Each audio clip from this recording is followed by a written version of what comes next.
Hi, I'm Matt Olney. I'm the Director of Threat Intelligence and Interdiction here at Talos, Cisco Security Research Group. Today I'd like to talk about things that we can learn from our collective failure in responding to ransomware and how those lessons might be applied to future conflict between nations. And before you get really fired up about what we're going to talk about, there's a couple of things I'd like to cover. First, why I'm here, and second, why I'm really hesitant to actually talk about this topic. So first, I'm here at the invitation of the Cyber Threat Alliance, and I'd like to thank them for that. Cisco is a proud founding member of the Cyber Threat Alliance, and the work they do is great. They're a collection of like-minded security companies who come together to exchange information consistently, to brief each other on threats, and to make sure collectively our customers and the internet is safer than it would be otherwise. And I'm proud of the work that they do, and I'm happy to support them whenever I can. So, as to why I don't talk about this topic very often, which isn't quite true. I mean, I've talked about this privately for about a decade now in my role with Cisco. But the fact is, it gets a little crazy when you talk about nation-to-nation kind of conflict in the cyber realm. And it can get to be fear-mongering real easy. And I want to avoid that. I want to have a sane conversation about things we've seen, kind of maybe a thought about what we might see and what we can learn from what we've been doing recently in the realm of ransomware. And so we'll talk about the fact that nations disagree, that they'll send messages to each other. Sometimes they'll use the internet to do it. The fact that you and I or other researchers or responders or blue teamers may end up being involved in that event. But primarily we're going to talk about kind of our collective failure on the ransomware front and what we can take away from that failure that might help us better prepare for possible future conflicts. No cyber Pearl Harbors, no 9/11s, no end of societies, no sky is falling, just sane, level-headed talk about things that might happen based on what we've seen. So let's talk a little about ransomware and kind of what we've seen with ransomware. And this is a vastly incomplete history kind of pulled together real quick of ransomware. And frankly, I'm not interested in ransomware from before 2010. It absolutely existed. It absolutely had some level of impact. But the kind of problems that I'm talking about here are societal level. And without Bitcoin, ransomware wouldn't be a societal level threat. Without a cryptocurrency to kind of be difficult to trace and easy to convey funds, that structure that's necessary for criminals to get what they want wouldn't be there the way that we're seeing it. Which is not a slam on Bitcoin or against cryptocurrency in general, just kind of a fact that Bitcoin is what kind of put into play the last key piece that was necessary for all this to go down. And we saw the growth from 2010 up through 2015. We saw that the kind of coalescence of ransomware gangs. We started to give them names. They started to specialize. We then saw the advent of ransomware as a service. We saw people specializing in pen testing and negotiation and money management and operations, software development, entire message boards dedicated to it. And ultimately, in the later years, we started to see hospitals targeted. Like I remember in 2016, there was a string of exploits that were really wrapped around Java deserialization issues. And like the prime actor we were tracking behind that had started hitting hospitals directly. And that was kind of the first time we're like, oh, this is in play now.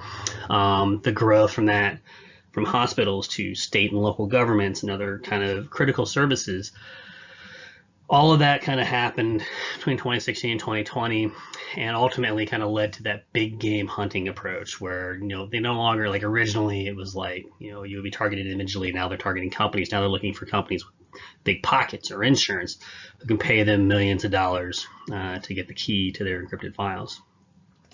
And so to the point in 2020, I wasn't associated with this research, but Anysoft put out an estimate in 2020 that there was $74 billion in damages. And so that's not a number I can rationally wrap my head around, but just remember it and we'll come back to that number here in a minute. So in 2021, kind of the big ransomware story really probably was Colonial Pipeline, where IT system was impacted to the point that OT systems were kind of suspended because they couldn't bill, they couldn't, get income in for shipping the gasoline, and ultimately East Coast suffered a shortage of gas from that. And that was kind of the first broad societal impact from a criminally sourced ransomware. And then on July 15th, White House starts making announcements about it. And so the key to this timeline is just that it got real bad. Like, we're in a really poor place right now. I mean, I spent the first part of this year working on the ransomware task force, putting together those recommendations. I've worked continuously with various organizations since then on that problem.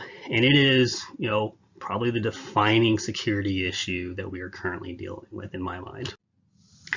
And when I look at it, again, from a societal, everybody put together, how did we do, across the globe on ransomware, has to be said, probably fairly poorly.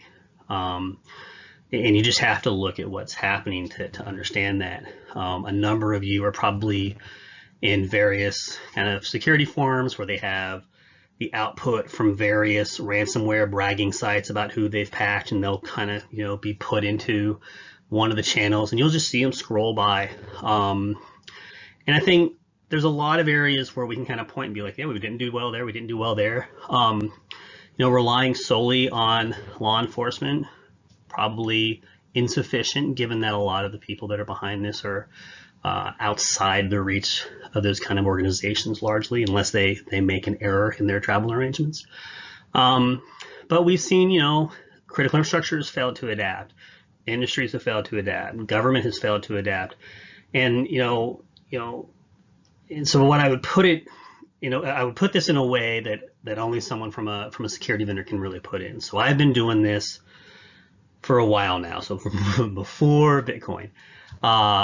And I can tell you that today it is very easy to get the attention of C-level board of directors on security, especially in comparison to what it was like before ransomware came out. Businesses are terrified of ransomware. Like, that ransomware is an existential threat, not just to the careers of the people that are potentially working there, but also to the company itself. If it goes really, really bad, you can have dramatic impacts on the company. And it is like the core thing that we talk about or are asked about when we're talking to companies. That and kind of supply chain are the two things that come up the most nowadays. And they're often interrelated. So my point then is, in this time where we can get that attention, that focus, that prioritization, the budgeting, easier than we ever could have back towards the beginning of my career, where they would write articles about how to get the board's attention, how to fight for security dollars, etc. In this day, we still do abysmally against ransomware, again, as a society, right? So that taken collectively worries me. And that's kind of what I'm thinking when I'm looking at these broader contexts, saying, if all of society is the target, we continue to get hit in various places that don't have as much armor as we would hope they would have at this point. So that's kind of my thinking there. Now, with nation-initiated actions, I'm looking more at destructive attacks, that kind of impact. And so obviously Stuxnet's sort of like the line in the sand for this to some extent. And then Saudi Aramco was important, massive, 30,000 machines hit. Again, in this case, using a low-level disk wiping driver to kind of like really kind of make it difficult to use that disk. And we saw that same kind of technology used in an incident that we were working on in the Ukraine railway system. And what was interesting is that we had put in a successful set of defense against those driver style attacks. And we actually saw the actor try to deploy those, be unsuccessful, and then switch over into a ransomware mode, which was the first time that we had seen that in the field. And so that was interesting from a state-sponsored level activity.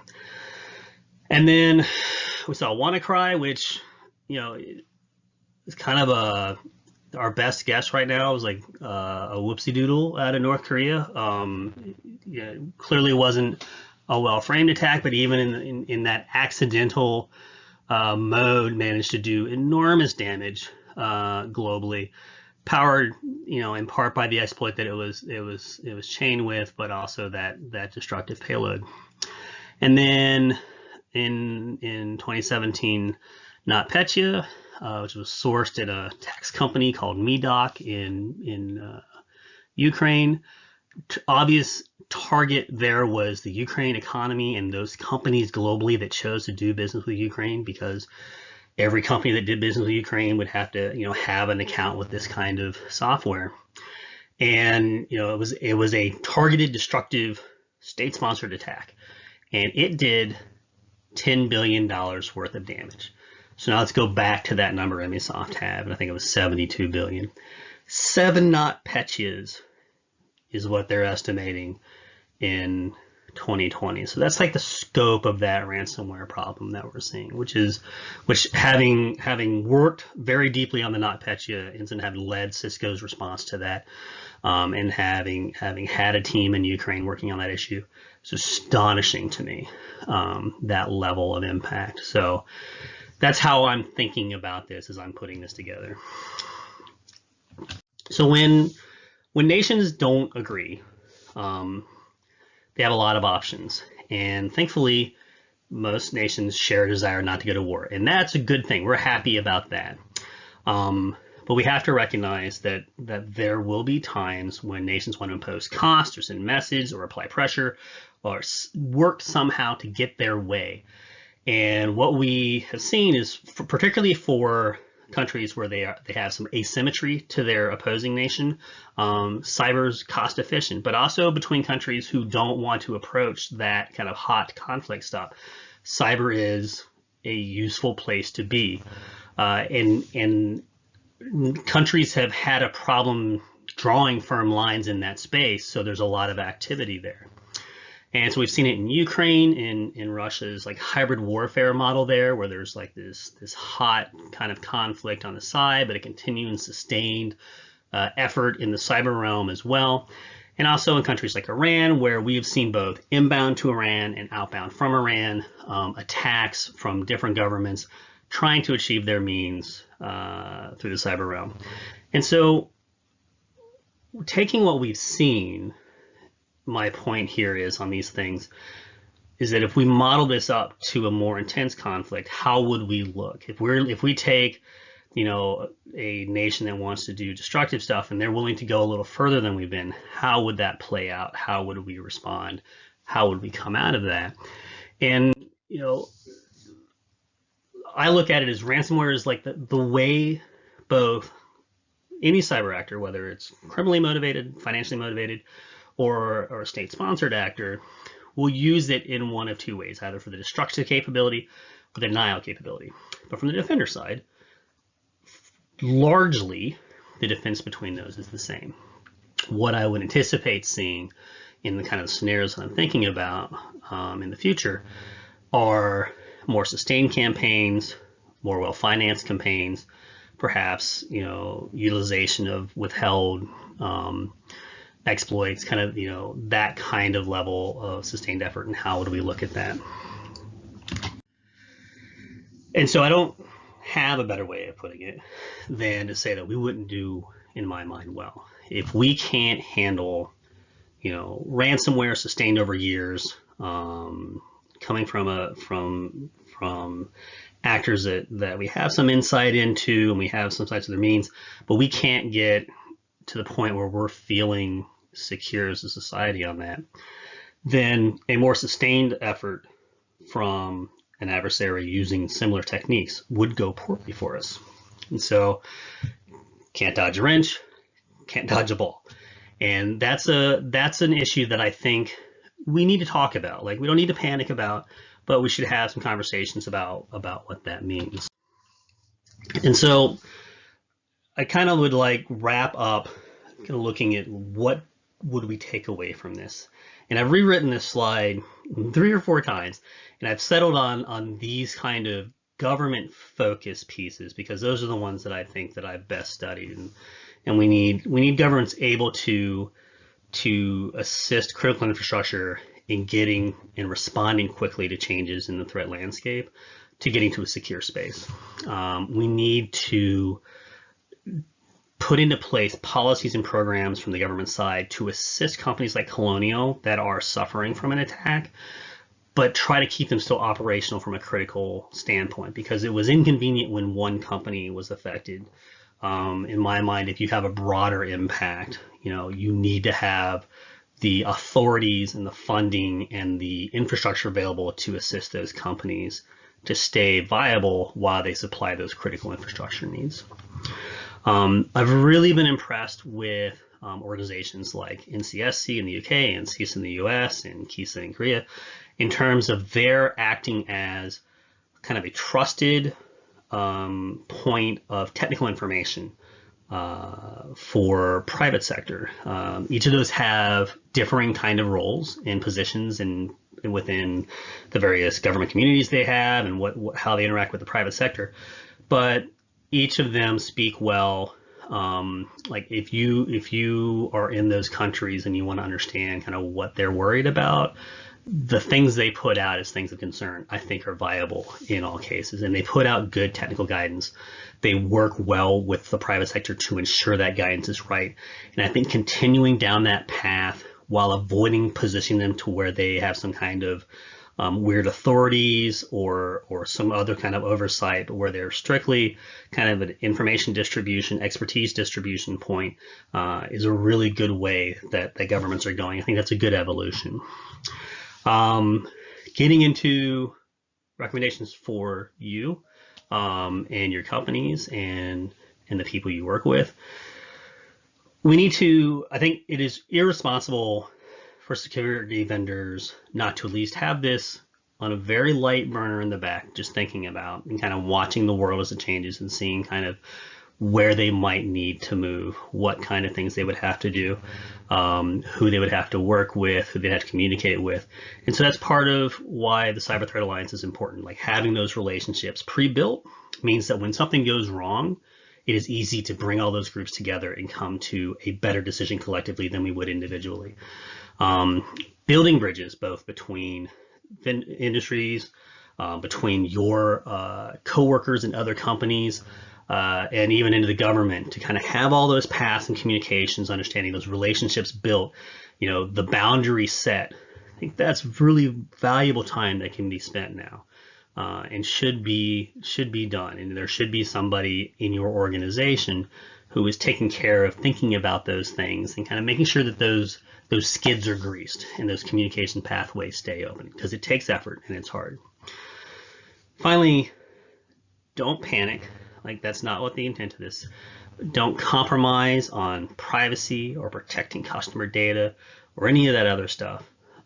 Stay competitive, fight hard for your brand, all that other stuff, but find ways while doing all those other things that you need to do to be ready for if things become a little more difficult to manage. And so I think in closing, what I would say is what we need to do as a society is we need to learn to dodge the wrench. I think we have a really good model here in terms of this ransomware activity to emulate a future attacker. And we need to learn to navigate against this level opponent so that if we ever have to up level, and hopefully we don't, but if we do, we'll end up in a better place. So thank you for your time. Again, I thank CTA for the invitation. I hope you all are safe and well, and I hope we all get together in person soon. And please have a good day.